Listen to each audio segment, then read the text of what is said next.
Hi, this is Tom Mura with World Class Coaching and another in our series of animated drills. Today I want to talk about how different scoring methods can change the focus of the game and change the difficulty of the game as well. So when I'm playing small-sided games, most of the time these days I'm using one goal that we're attacking, just a normal regulation goal. Depending on the age group, it'll depend on if it's a full-size goal or a smaller goal, depending on the age group. But then the counter-attacking team, so the team that I'm not focusing on in some cases, and in some cases the team I am focusing on, say if this was a building out of the back activity, then I'm going to have this goal be different. And the way I have it shown here is first as an end zone, because the end zone is the largest area that you can score in. It's just the easiest for the players. So you've got the most options, because if you're using an end zone like this, then as long as the players can get the ball in the end zone at any point, then that's a point for them. So that's the easiest and usually the starting point I have when I'm doing an activity. And depending on the focus, you can always change the focus of things, but I think that this is the easiest to start with. Now, the next thing you can do is you can say, okay, do players have to dribble in to the end zone? If you're working on an activity, probably not in this area of the field, but say in an attacking area of the field where you want to encourage your players to dribble, and maybe it's something that's building up in the opponent's half, and you've got an end zone that's at the edge of their box. And so maybe you want your players dribbling into that end zone to encourage 1v1 activity. Or you could even make two small end zones, one on each wing, to encourage the wingers to dribble in. And so you can modify that, but dribbling in is one method. Another one is passing in. So in this kind of formation here where we're building out of the back and we're moving the ball, then perhaps we just say as long as this player gets in the end zone and we're able to pass that player the ball, then that's a point. So that would be passing into the end zone. Yet another way to do it would be to say if the ball is played into that end zone, then the ball has to be played before the player makes their run into that end zone. That way we're playing an offside rule. And so now maybe that's not as applicable here in this area of the field, but you can imagine it being in others. Again, going back to the attacking half example. And so having the ball be played first and be having offside in effect can up the challenge and change the focus.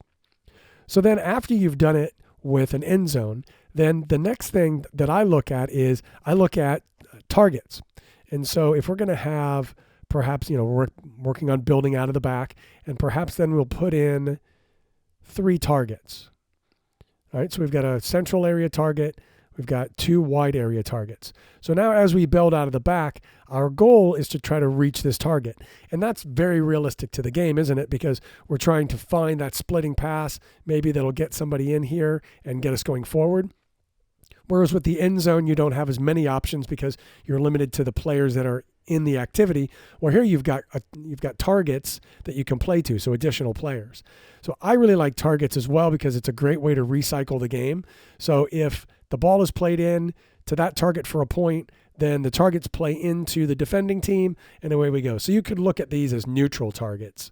You can even say that these players could play back to the target, depending on the focus of your session. But having targets is still a challenge because we have to find somebody. It's still an opportunity to try to reach an area. But the thing I like about the targets is they're able to move and create an option. So it's not as difficult as the next option I'll talk about, but it's easier. It's more difficult than the end zone, but not quite as difficult as having small goals. So that would be the next option, is to have small goals in these areas rather than players. So we'll just take a small goal here, and we could oftentimes you'll see coaches just use 2 small goals, and that way, they're emphasizing building up and getting out of the back, perhaps in this scenario, in wide areas. I also like putting one in the center because I think that keeps the defending team honest. That way they're not able to just forget about the middle. They still have to defend that area because the team building out can find a player find a opportunity to score in the goal in the middle. So small goals, obviously more of a challenge than target players because these aren't moving. So you've got to be able to find that target.